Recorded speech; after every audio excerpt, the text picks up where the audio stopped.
Hello, everyone. This is Travis J. Vernon, and welcome to today's podcast. I hope everybody's been enjoying the stories. It was fun having my little brother on and hearing some of his side of the stories. I would really appreciate it if you would go on to however you listen to your podcast and give me a 5-star review and a subscribe. My entire life, I've been a child. I get that thrill of anticipation, the next adventure, looking forward to that next experience. Those are driving forces for me. As it gets into the cold and depth of winter, I start thinking about hanging a hammock in pine trees on a lake and fishing in those high mountain streams. I start tying flies in anticipation of the season to come, and I'm always looking for that next fish to check off my bucket list, that next place to go. But one of the other things that I truly enjoy in life is teaching other people about my passions and about my hobbies, especially the youth. There is nothing that compares to the look on a child's face when their world is enlarged and they realize that there's more out there than what they had originally thought there was.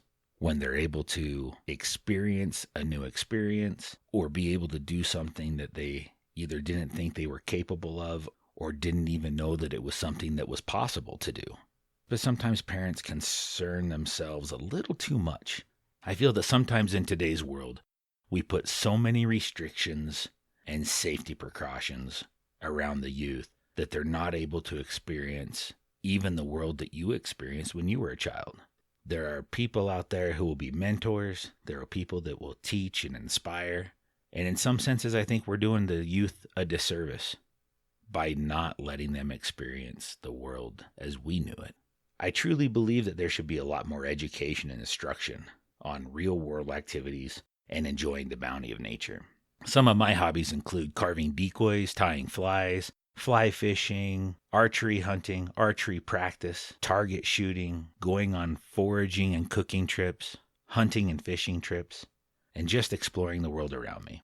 When you get kids into the outdoors, it can open their eyes to things that they never knew existed. For those of you with children or hope to have children one day, sometimes it's easier to have someone else teach your spouse or child. And it's not that you don't know what you're doing, but for whatever reason, people will listen to someone else that they think is an expert over someone that they know on a more personal level. On one occasion, I was fishing with a father-daughter, Brian and Hannah, and I was able to help Hannah catch her first fish. The look on her face, the smile in her eye, there was just this little back eddy of a pool, and we were throwing little tiny dry flies on a little tiny rod, and she was able to hook her first fish, get it to the net, hold it for the picture.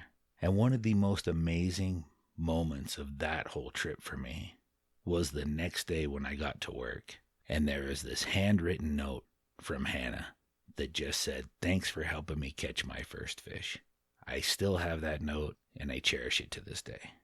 Now, on the other extreme of that, sometimes as parents, you may want to drop your kids off with a guide just so you can get some quality downtime. I'm not going to say that a guide or a mentor is a babysitter, but in some senses, sometimes we're babysitters. Other times, maybe a husband and wife want to fish together, and it's kind of fun to let the husband and wife fish together with a guide and another guide take the kids. I have always loved working with the youth. And when I first started guiding, a lot of the guides would not take children. It was adamant, we don't take children. Well, I explained to the guide coordinators that I like taking children. I have no problem doing it. Those are some of my most memorable experiences. So I jumped right on the list of anyone who called with small children, I would take them. You could put me on that list. One of my favorite families that would come out was the Gill family.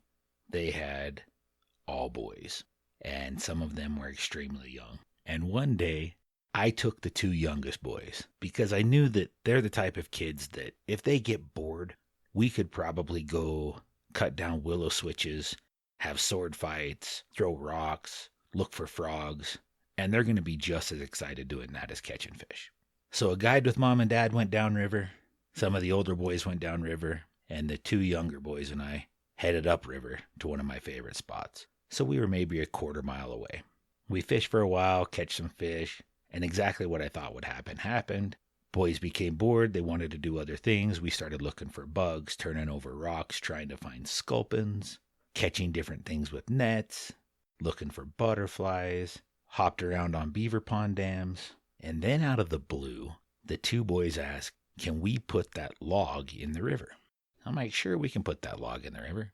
So I help them, and we roll this great big dead tree down into the water and watch it float on down the river. They thought that was so much fun, they wanted to do it again. So for about the next half an hour, that's all we did, is we hiked around, found big logs, hauled them to the river, and floated them down. We were having races with little stick boats and sending these big logs down the river. Well, time passes pretty quick when you're having fun stuff like that go on. And it was time to head back for lunch. We get back to lunch, and Mom and Dad are both super concerned. Are you boys okay? I'm like, yeah, we're all fine. What happened? They had experienced some of these massive logs floating down the river, and they were concerned for our safety because the boys were so small that they were afraid that maybe the logs would hit into the boys while they were fishing. And I gave the boys the look of, don't you dare tell your mom that that was us. And to their credit, it wasn't until 2 years ago that they completely admitted all the things we did and that it was really us floating those logs down the river. But those are the kind of days that I just love on the water. Now, every so often you get that child that doesn't want anything to do with the out of doors. They would rather just sit on the bank and play on a phone or an iPad. And on one occasion, a young man who was fishing with a buddy of mine got really upset, threw his rod, and rods are pretty expensive. It's the tools of our trade. So we expect people to treat them just with a little bit of kindness. We know that there's going to be damages here and there and things are going to happen, but there's no reason to ever throw somebody else's equipment. And the guide told the child, please don't do that. You need to sit down over here, take a breather, just relax. And he said, nope, I'm out of here. I can see the vehicle back there. I'm going to go back to the vehicle, and just took off. Well, while yes, you could see the vehicle, from where we were on the river to the vehicle, the willow trees were between 6 and 10 feet in height, easily hide-bedded moose, which happened more than one occasion where you come through the bushes and there was a moose. Most of the time they would just take off running, and we wouldn't have to deal with them. Every so often, we'd have to slowly sneak back out of there. Knock on wood, but lucky for me, I have never been charged by a moose. Myself or clients, I really hope I didn't curse myself.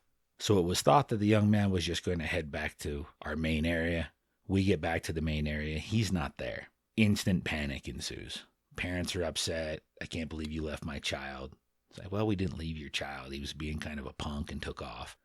So off we go, scouting the willow thickets, trying to find this young man. Now, if you've ever been in high mountain areas, willow trees have kind of a black, I don't know if it's a mold, but it's kind of a black powder all over the branches. And if you have a pair of khaki pants on and walk through willows, you come out the other side looking like a gray and tan zebra. When we finally locate this child, he's huddled in the fetal position at the base of one of these willow trees because he got lost, heard a noise, and then would not answer to us yelling his name. And he was literally black from head to toe. Yeah, we didn't get much of a tip that day. Those parents were upset. But they should have been upset with their own kid. It wasn't us. But then he became the example child of what not to do when we had other children out there. And we'd say, this is what can happen. Stay with the group.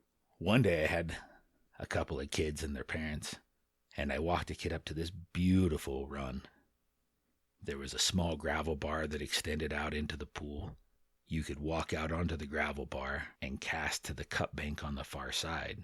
But a lot of fish would hold on that gravel bar, right in that transitional seam of the river, just waiting for food to come down. So I set him up, got him casting, caught a fish, went downriver to help his dad, was getting his dad set up, and I see the kid start to inch his way out across this gravel bar. So I go back up, walk him through everything, say, look, the fish are just on the other side of this gravel bar. They're only 6 or 7 feet in front of you. You don't even need to make long casts. And he tells me that he saw a fish rise by that cut bank on the other side of the river. I completely understand. You'll get to that fish eventually, but start on our side and we'll slowly work our way across and we'll catch those fish. And then I point out to him, see how you can see to the edge of the gravel bar and then you can't see the bottom anymore. The reason you can't see the bottom anymore is because it's so deep. You need to stay back here so that you can cast to where the fish are and not go in over your waders. Okay, I understand. Not going to go all the way over there. So I head back down, start fishing with the dad again. Every single cast, he would take a step forward. So this time, instead of walking up, I just holler up to him. Hey, you're getting too close to the edge of that drop off. Stay back. Don't keep creeping forward. He takes another step. Bud, you're really getting close to that drop off. He takes another step. Bloop, under he goes. Completely gone. Run up the river. He's doing the sputter gasp, hanging onto his rod. Hole is completely ruined now. We get back down to the dad. We're draining out his waders, getting his clothes wrung out. It's a warm day, so he's going to be just fine. And that's one of those teaching moments where the child already knows what they did wrong. They've already been told. But some people just have to learn from experience. And I think this is one of those cases. He got really, really cold, never was able to cast to that fish that he really wanted to try and catch, and he learned a pretty tough lesson that day. Hopefully he remembers that lesson for the rest of his life. Probably one of my most absolute, most memorable, amazing experiences I had on the river with a child was a young boy named Taylor Thaw from Georgia. Now I'm going to have to do a whole podcast on the Georgia boys who would come up and fish with us. Taylor's dad, Darryl, is a great guy. We've always been good friends. We're fishing with the whole family spread out along this high mountain stream. Now, Taylor had grown up fishing. He was good at it. He knew what he was doing. He had that deep southern accent that was really fun to have conversations with him because most of the time I wasn't 100% sure what he said, but such a great kid. Well, like any kid, you want to see what's around that next bend. So off he goes down the river. His brother Jay heads down that direction as well, and I'm fishing a few hundred yards upstream around a couple bends with his dad. 20 or 30 minutes go by, and here comes Taylor running up the bank of the river, just sobbing, screaming, "They're after me, they're after me." We're trying to calm him down. "You're okay, we're here, what's going on, what's after you?" "They're after me, they're after me." "My Taylor, what's after you?" The pterodactyls." And at that moment, I couldn't help but laugh. I'm like, "The what?" He's like, "The pterodactyls, they're chasing me." Come to find out, young Taylor had gotten a little too close to a sandhill crane nest. And for a young boy, a couple of sandhill cranes defending their nest must have appeared like pterodactyls. I have absolutely loved fishing with the youth and watching these young men and women grow into pillars of the communities and outstanding adults. It is so important to get kids outside. If you don't have kids, do what I do. Volunteer. Do what you can to see the look on those kids' faces. Do your part to help expand their world. Get out there, live your stories, and help kids live theirs.